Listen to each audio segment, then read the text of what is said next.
So, folks, we have to talk about something that the Democrats did right, which is honestly newsworthy in the era of when everyone is already so aroused about the Democrats. People are aroused. I haven't seen people so aroused in a very, very long time. But what exactly did they do? Well, we're going to start out with this Truth Social post from Donald Trump, specifically talking a day after he said, without running the idea past anybody first on Truth Social, that America would be taking over the Strait of Hormuz and charging other nations 20% on all the cargo that they are carrying in order to use the Strait of Hormuz, which is uh, certifiably insane, and world leaders across the world condemned him for it and deepened their hatred of America as a result. But Donald Trump came out and put out this statement earlier today. Oil is flowing like never before thanks to the awesome power of the United States military. A special salute to the Secretary of War, Pete Hegseth, Chairman of the Joint Chiefs of Staff, Dan Kane, and Commander of the United States Central Command, Admiral Brad Cooper. Because of them and all members of the most powerful military anywhere in the world, by far, the Strait of Hormuz is open to all ship traffic except for Iran. And that is because of their lying, violent, malicious leadership, which is taking them down the path of total destruction. We'll therefore have a full blockade, but only on ships coming to and from Iranian ports or carrying anything having to do with Iranian cargo. Based on highly productive conversations with Middle East leadership, I've decided to replace the 20% United States reimbursement fee with trade and investment deals that the various Gulf states will be making into the United States. Those investments will be massive, but at the same time extraordinarily good for them and their future. As everyone is aware, we have the largest dollar investment in the United States of any country in history, but these new investments will make that number even larger. We'll see factories, plants, and equipment pour into the United States at historic levels, which will create additional millions of high-paying American jobs. America's winning again, winning like never before. The days of Iran killing hundreds of thousands of people, including 52,000 protesters, are over. And more importantly, Iran will never have a nuclear weapon. Thank you for your attention to this matter, President Donald J. Trump. You know, like that's where he is right now, right? Now Trump just wants bribes instead of the $20,000. You know, interesting that you should say that, because this was literally a story in the New York Times yesterday. Actually, today. Trump paid $2 million by South Korean company facing trade investigation. Boy, howdy, isn't that weird? Isn't it weird how these companies that are being investigated by the U.S. government keep paying Donald Trump personally millions of dollars, and then suddenly the investigation into their company's activities just vanishes? It's so wild. I wonder what the investigations turned up. Must have been nothing. Anyway, worth noting here that Iran has also reinstituted its blockade, so ships are now trapped again on either side of the Strait of Hormuz. And Iran has also been attacking different locations across the Middle East, including new U.S. bases that they hadn't targeted previously. They are hitting bases they've hit before, and they are hitting logistical targets in surrounding Middle Eastern countries. So this is not a good situation for Donald Trump to have wandered into again. And specifically, earlier today, with Fox News, Trump said, quote, "Next week comes the power plants, next week comes the bridges, unless they get to the table and negotiate." Which, I want to remind people, striking civilian power plants and civilian bridges, even if they could plausibly be used for a military purpose, is against the Geneva Convention. Like, it's against the Geneva Convention to do these things. Donald Trump is threatening to do war crimes on public, on public television, and that's why it's like genuinely really, really good that public pressure is mounting, right? Public pressure in, like, domestically in the United States is hitting a level of outrage and discontent where even this administration, as isolated from the general public as it has been, is having to pump the brakes on some of their premier initiatives. One of them being, we talked just yesterday about how ICE had murdered, I believe, a 26-year-old man named Joan, and in front of his 3-year-old daughter, and just shot him dead, rolled him out of his car, handcuffed him, and left him dead in the street for 5 hours.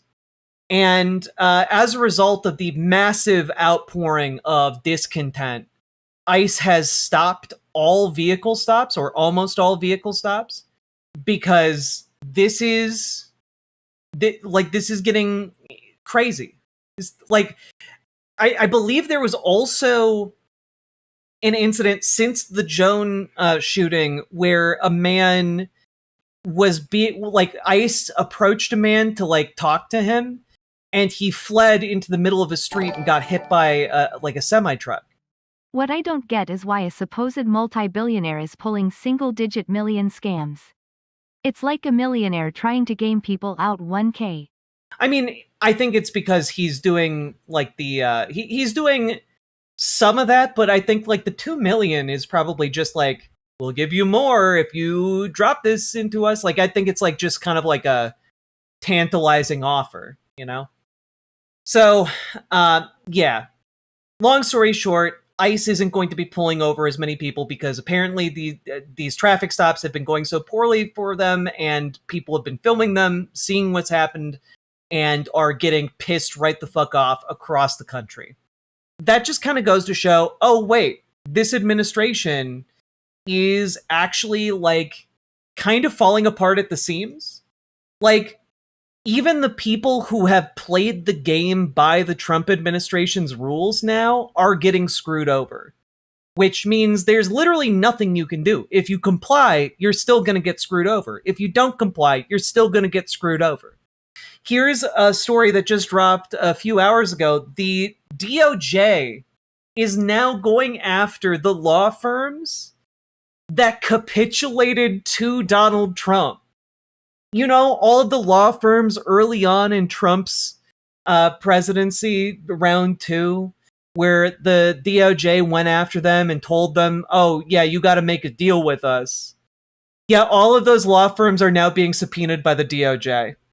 Some breaking news just coming in from the New York Times. The Justice Department has taken the highly aggressive move of issuing subpoenas to the law firms that the Trump administration cut deals with at the beginning of his second term, and is demanding that their leaders sit for depositions before Justice Department lawyers, according to a copy of one of the subpoenas reviewed by the New York Times and 4 people familiar with the matter.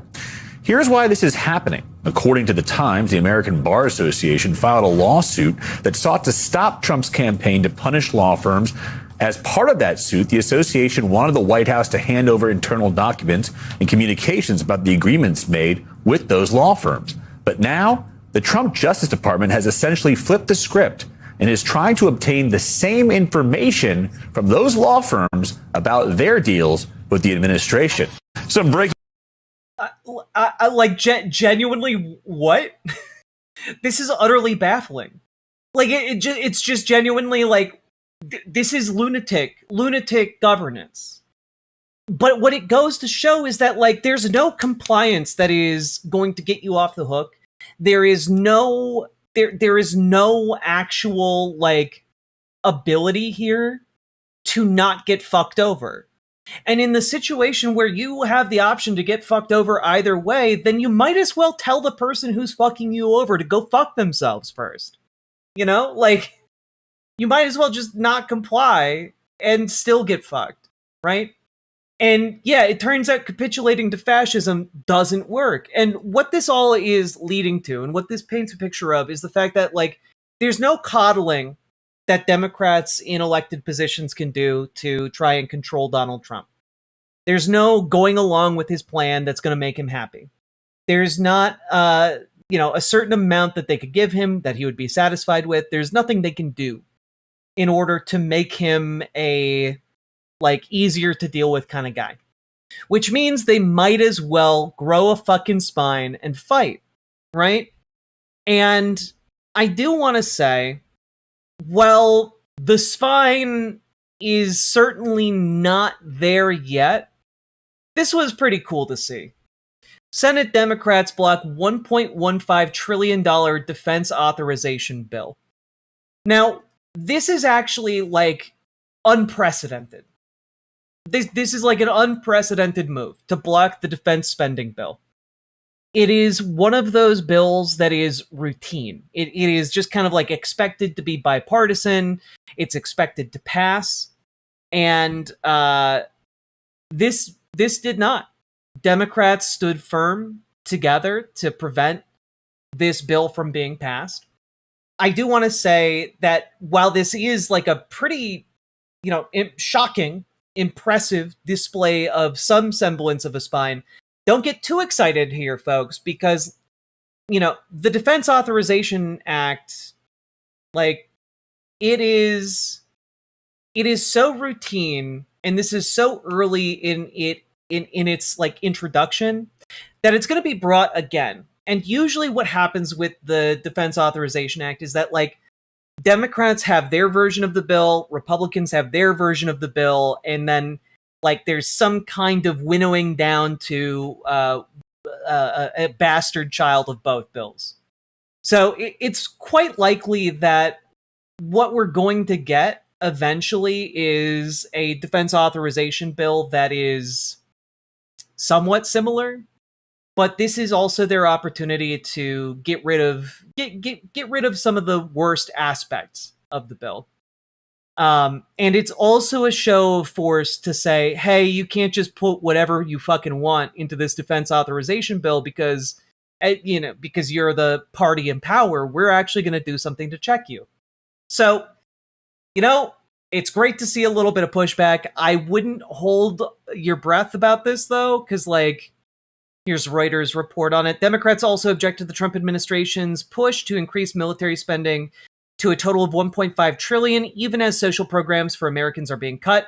Besides the $1.15 trillion authorized in the NDAA, Trump asked for another $350 billion from Congress under the budget reconciliation process, which would allow the funding to pass without Democratic support.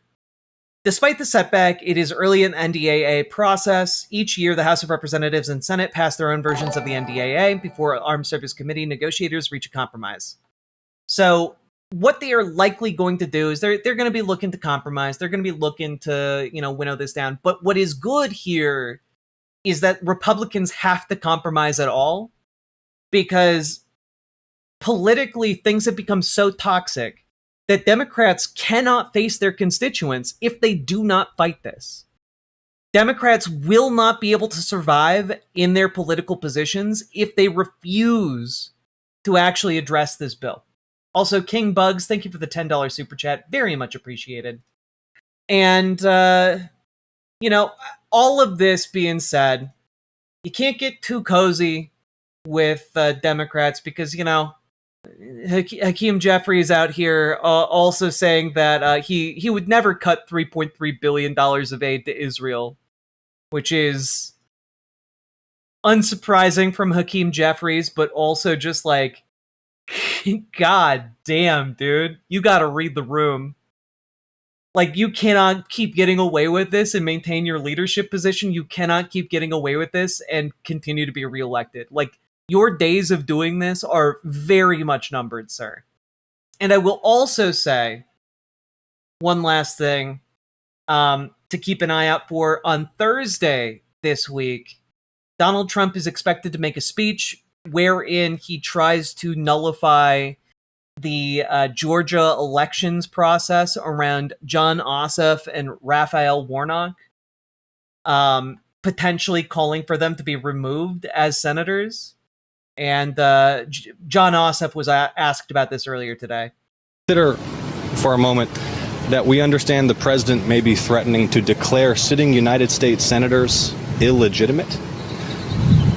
If that is the course of action he pursues, he is calling Georgia voters illegitimate.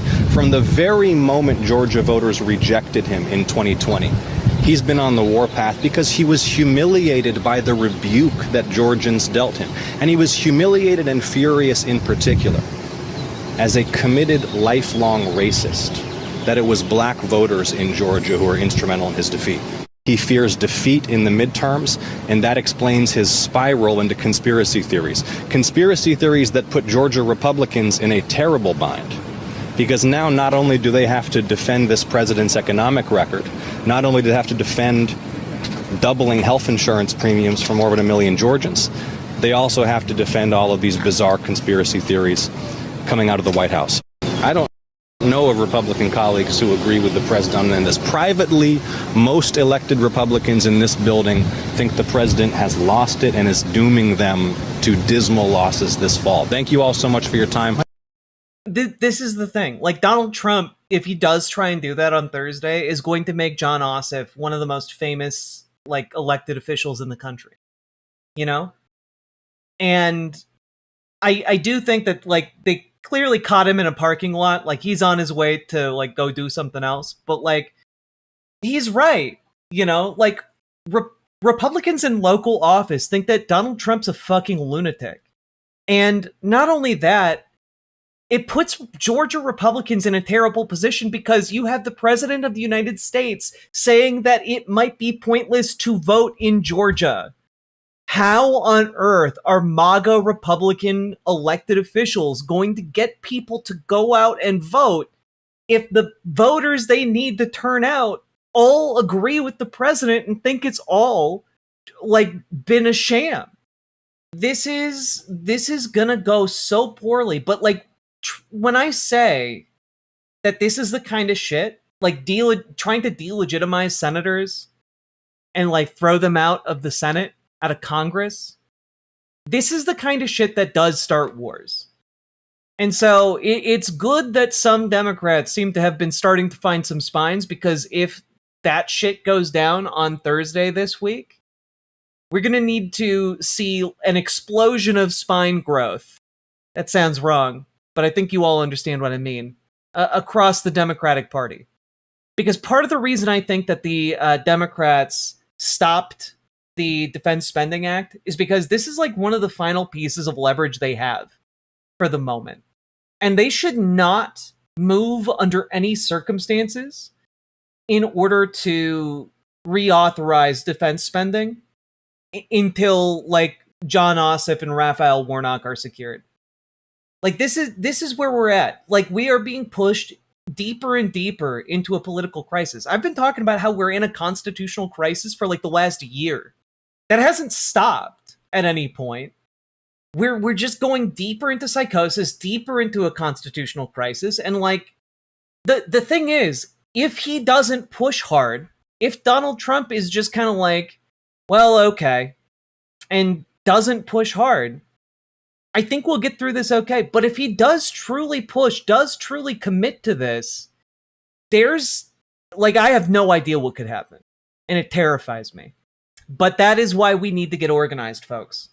So join your local Dems, join your local DSA, get involved in your local politics today, because it can make a world of difference. Get those corporate Democrats out of power, make your DSA more effective. If you need help making that so, join us. Join our Discord, reach out to GamerG for help joining DSA, reach out to Dragonfly for help joining your local Dems. And folks, if you got anything out of this video, hit the like button, hit the subscribe button, leave a comment. Let me know what you think about this. Do you think I'm being hyperbolic? I don't think I am. Are you worried about Donald Trump delegitimizing 2 Democratic senators? I am. And please tell me how I'm wrong. I would love to read how I'm wrong on this one.